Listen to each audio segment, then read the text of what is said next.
ఈ ఉదయకాలంలో దేవుని వాగ్దానం చూద్దాం. దేవుని నామానికి మహిమ కలుగును గాక. వాగ్దానం చూస్తున్న మీకు అందరికీ మా వందనాలు. ఏబు గ్రంథం 8వ అధ్యాయము 7వ వచనం. ఏబు గ్రంథం 8వ అధ్యాయం 7వ వచనం. అప్పుడు నీ స్థితి మొదలుగా కొద్దిగా ఉండిను, నువ్వు మహా అభివృద్ధి పొందుదువు. దేవునికి స్తోత్రం కలుగును గాక.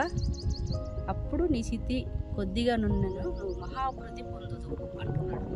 అందుకనుక మనందరం మొదట కొద్దిగా ఉన్న మన స్థితి మహా అభివృద్ధి పొందించేవాడు మన ప్రభు. మన దేవుణ్ణి ప్రేమించినప్పుడు, దేవుని వాగ్దానం మనం ప్రేమించినప్పుడు, ఆయన సన్నిధిలో మనం ఉన్నప్పుడు మనకు మహా అభివృద్ధి కలగజేస్తాడు. మహా అభివృద్ధి కలగజేయడానికి కృప చూపుతున్న దేవుడు. అందుకనక ఈ ఉదయకాలం మీరందరూ కూడా ఈ వాగ్దానాన్ని ఎత్తిపెట్టు ప్రార్థన చేస్తూ మన మహా అభివృద్ధి పొందడానికి సిద్ధపాటు కలిగి ఉన్నాం. మన దేవుడు అభివృద్ధి పొందించేవాడు, ఆశీర్వదించేవాడు. తన కృపను చూపుతూ మన ఎడల ప్రేమించే దేవుడు మన ప్రభు. అందుకనక ఈ ఉదయకాలం అందరం కూడా ప్రార్థన చేసుకున్నాం. ప్రేమగల తండ్రి, కృపగలనైనా, జీవంగల తండ్రి, నీ నామాన్ని బట్టి స్తుతిస్తున్నాం. మొదటిగా మా స్థితి కొద్దిగా ఉన్న మహా అభివృద్ధి పొందుదు అని చెప్పిన దేవుడునైనా, మా దేవుడు మాట ఇచ్చినాక మాట తప్పని దేవుడని ప్రార్థిస్తున్నాం, స్తుతిస్తున్నాం.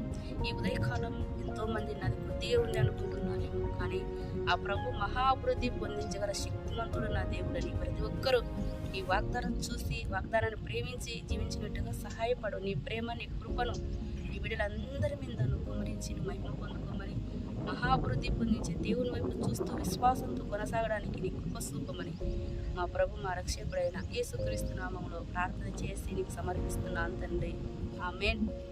ఈ ఉదయకాలంలో ఈ వాగ్దానం చూస్తూ మనందరం మహాభివృద్ధి పొందుతాం. మీకందరికీ మా వందనాలు.